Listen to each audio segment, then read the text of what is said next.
They laughed about it so hard. They just thought that was the funniest thing, the two of them. So it could be said that he gave Brother Andre his first driving lesson. It was during the oratory, the building of the oratory, and Brother Andre was so proud of his little chapel and shown it to my great-grandfather Narcisse. And he was telling Brother Andre that he was starting to build this town called St. Joseph, and he invited him to come there. And it was through that invitation that Brother Andre was sent to St. Joseph. My grandfather made the arrangements for Brother Andre to visit St. Joseph, and that was when my grandfather came into play. And that's when my grandfather, he stayed at my grandfather's house for several weeks in October of 1917. And during those weeks, they just really grew close. You know, not only through their devotion to St. Joseph, but they were both.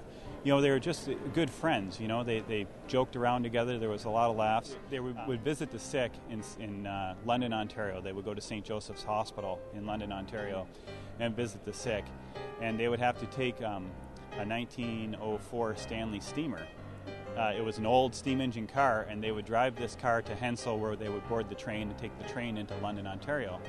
One of those days that they were going to the hospital, my grandfather asked Brother Andre, he says, "Have you ever driven a vehicle before?"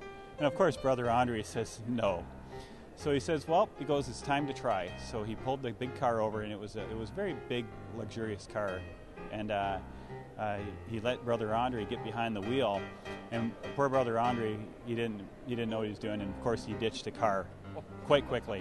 But they laughed about it so hard. They just thought that was the funniest thing, the two of them, that they would, you know. So it could be said that he gave Brother Andre his first driving lesson.